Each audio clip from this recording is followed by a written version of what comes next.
Hello mates, welcome to Budgie Gaming. I'm your host Finley. 2025 had no shortage of amazing games. In fact, we almost got too many. When so many amazing games come out in a single year, there is guaranteed to be games who do not get the spotlight they so deserve. And that's what this video today is about. Shining light on 10 amazingly underrated games that were released in 2025 that were overlooked for one reason or another. The list is in no particular order, but the last game on the list is what I consider to be the most overlooked game of 2025. Keep in mind that all of the games on the list are games that I've played and completed. I'm sure there are tons of games that could have made the list, but maybe I just didn't get around to playing them, or maybe I never even heard of them. So let me know in the comment section which are some of the games you think were underrated in 2025. If you like this type of content, please consider hitting the like and subscribe button. Both are a huge help for small channels like mine.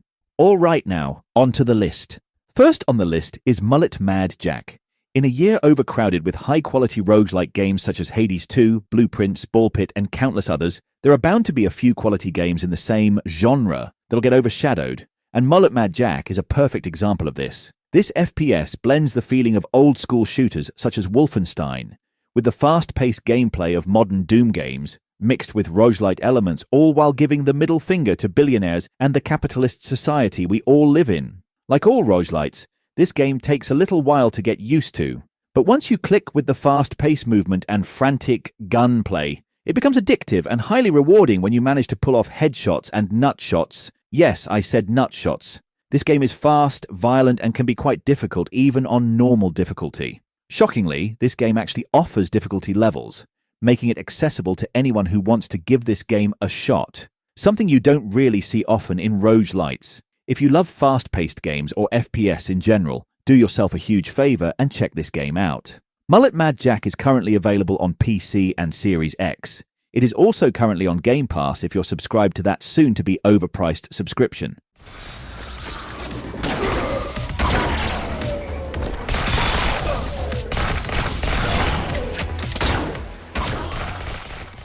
Next on the list, we have The Midnight Walk. I'm not sure why this game got overlooked. I'm thinking it might be because of its attachment to VR. I'm assuming some people didn't realize that this is a solid game, even without the use of VR.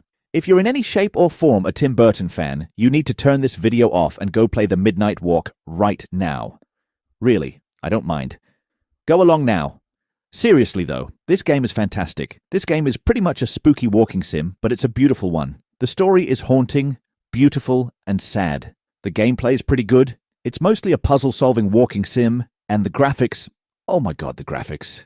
They're beautiful. I don't care what anyone says, this game was snubbed at the Game Awards for Best Art Direction, and honestly, it's my pick for the Best Art Direction of the year.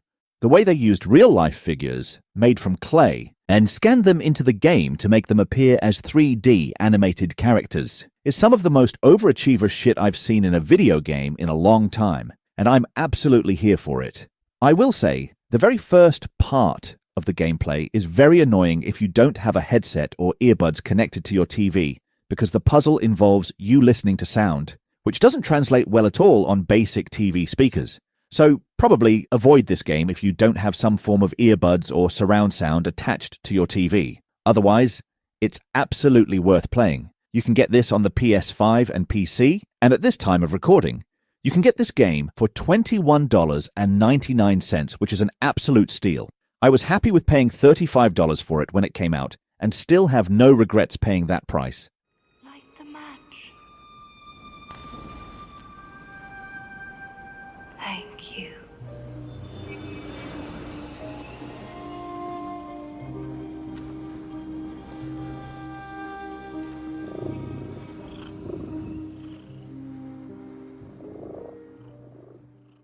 Next up is Keeper, which might be the most unique game I've played this year. It's basically an adventure puzzle game, where you control a lighthouse using its light and your feathered companion to solve puzzles, so you can proceed through the game. The puzzles start off simple enough where all you have to do is use your light to proceed, but later on in the game when they introduce night and day cycles, it starts to become quite a tricky puzzle game. I'm not the best at puzzle games, so your mileage may vary with difficulty. The atmosphere in this game is top-notch. It's beautiful, creepy, and melancholy.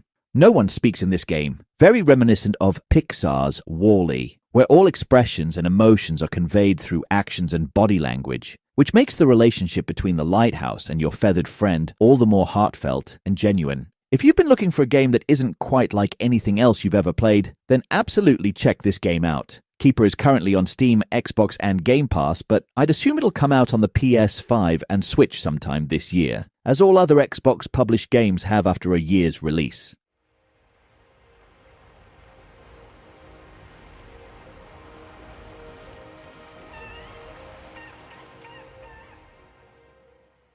Next on the list is the unique puzzle game Tempopo, which was released earlier this year. This is the third game from the awesome Aussie developers that also produced Unpacking, another fantastic indie game that you should absolutely check out if you get the chance. But Tempopo is nothing like Unpacking. This is more of a puzzle game where you have to get every Tempopo to the end of the level while collecting every flower on the map in order to proceed to the next level. Tempopo feels like it was inspired by Toad Treasure Tracker, but also feels very much like its own thing. Rather than manually controlling your character like you do in Treasure Tracker, you have to figure out which items you have to place in designated slots to help the Tempopo overcome obstacles. There are multiple modes to play in this game, and each mode has 60 levels, so you'll have a decent amount of gameplay from this game.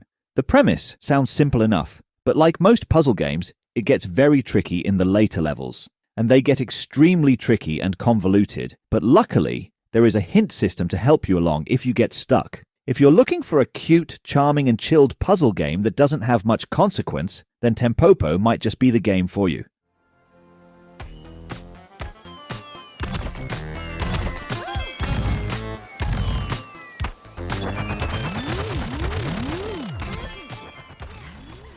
Next up we have Shinobi, Art of Vengeance. This game pretty much got buried shortly after release since it was released only a week before Silksong. Now that wasn't the fault of the developers since Silksong was dropped with only 2 weeks' notice, so Shinobi was basically forced to release with such little wiggle room. It also didn't help that we got 2 Ninja Gaiden games this year. Basically Shinobi got screwed, but that doesn't take away from the fact that this game is fantastic. It's one of those rare games that has the perfect difficulty level for me. Challenging where you'll die a decent amount of times, but it's never frustrating, cheap, or annoying. At least not so far. I still haven't finished the game, but I still feel confident in recommending this game to anyone who loves 2D action platformers. I've seen some people thinking this is a Metroidvania, and while it does have a decent amount of exploration for a 2D action platformers, I wouldn't say it's really a Metroidvania. I'm not really a stickler for being super precise with genre labels since there is always so much overlap, but I just wanted to mention in case you were thinking about picking this game up because you assumed it was a Metroidvania. Not only is it fun to play,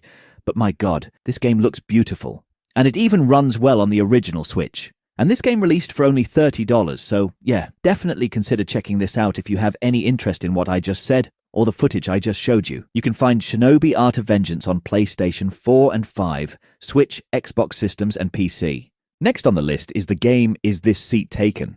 This is arguably one of the most creative puzzle games released in years. Such a simple premise of finding the perfect seat for each character, yet so challenging since each character has their own likes and dislikes. One thing I absolutely love about this game is you can basically keep going into the next level even if you don't do well in the previous puzzle. But if you want 3 stars in every map, yeah, this game really ramps up the challenge. I still haven't got 3 stars in some of the later levels, but I intend to replay them and 100% this game because I love it so much. I don't really understand why this game was so overlooked. People seem to rave about it the week its shadow dropped on the Switch. After that week, everyone seemed to have forgotten about it, which is really a shame because this is one of my favorite games of 2025. If you enjoy puzzles or are just wanting to play a game that is pretty different from everything else out there, then you should definitely consider checking this game out. Is This Seat Taken? Is available on Nintendo Switch and PC. And best of all, it's $9.99. Even full price is amazing, but if you find this on sale, absolutely grab it, because it is so worth it. If you want to see me gush even more about this game, I'll leave my review linked in the description below.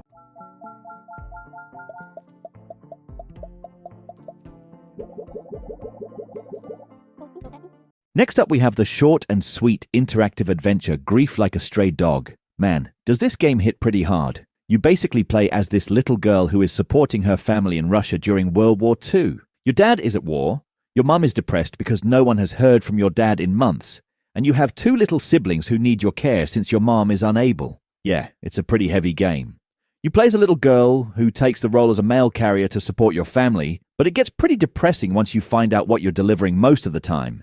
It's a short game that can be cleared within an hour, and it's a perfect game to play in the winter. You can get this game on all platforms, and if you want to play a short and sweet game with a hard-hitting narrative, this just might be the game you're looking for. If you'd like to see me gush over this game some more, I'll post the video link in the description down below.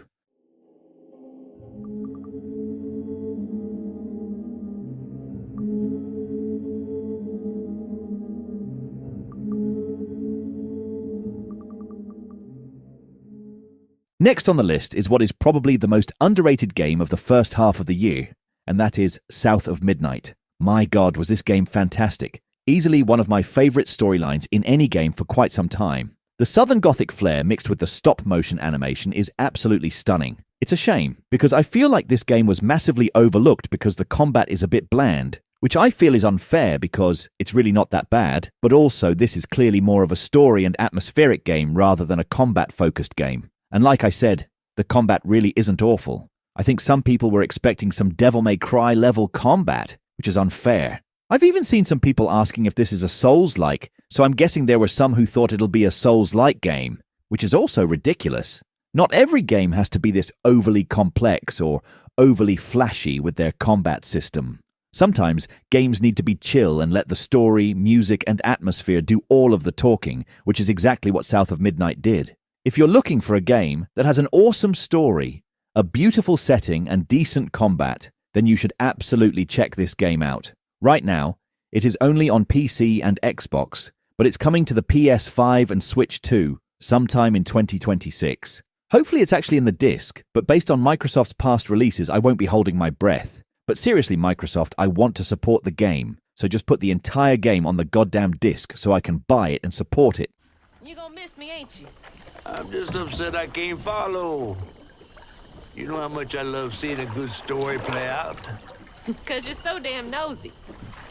You be careful now, you hear? I'll come back, I promise. Next on the list is a very recent release, and that is Winter Burrow. I already know this game is getting overlooked because of its ties to the cozy gaming community, but goddamn, it's such a great game. Yes, the game is pretty simple, and yes, there doesn't seem to be any negative consequences at any point of the game, even when you stay outside in the cold for way too long, which I've done several times, and nothing happened. But it's still a super fun and chill game.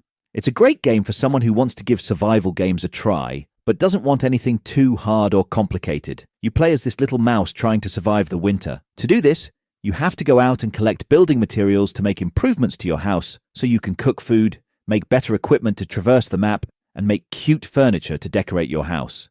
This game also has a pretty dark story considering how cute and cozy it presents itself graphically. The best part about this game is it hasn't even been out for a few months, and they're already adding massive improvements to the game based on player feedback. They just recently added a map to the game, which I didn't feel was necessary but cool for the people who asked for it. They also made the bags larger so you can carry more items, which is a huge plus, because that shit got a little annoying, and they threw in a bunch of cool holiday furniture as a bonus, and all of this was free updates. I love seeing indie devs take care of their community. If you want to dip your toes into a survival game that has a lot of charm, then this game may just be for you. And much like Grief is a Stray Dog, this is a perfect game to play in the winter months. Right now I'm playing it on Game Pass, but I'll absolutely be buying it since my subscription is about to end soon. Right now you can find Winter Burrow on PC, Nintendo Switch, and Xbox. And like I mentioned earlier, it is in Game Pass.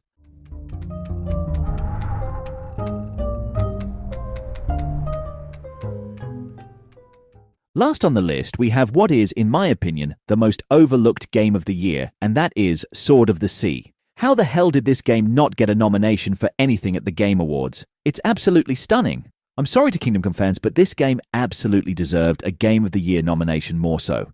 If you ever played Journey, just picture that, but throw in some skateboarding, and that's essentially what you get. And my God, is it fantastic? The gameplay is insanely smooth, the sound effects are top-tier ASMR shit, and the graphics are gorgeous. The only downside is the platforming is a little wonky at parts, but that doesn't negate from the near perfection this game is. If you have a chance to play this, absolutely do so.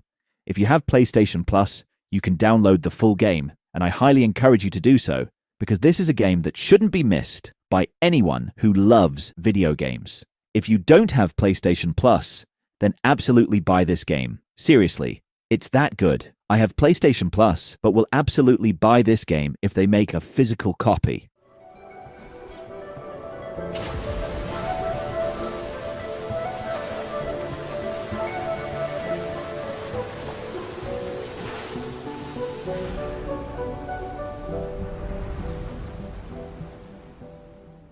And that does it for today's list. Let me know what you think of this list and what games you would add, or even which games you'd remove from my list. Please consider hitting like and subscribe. All support is truly appreciated. Until next time, take care, mates.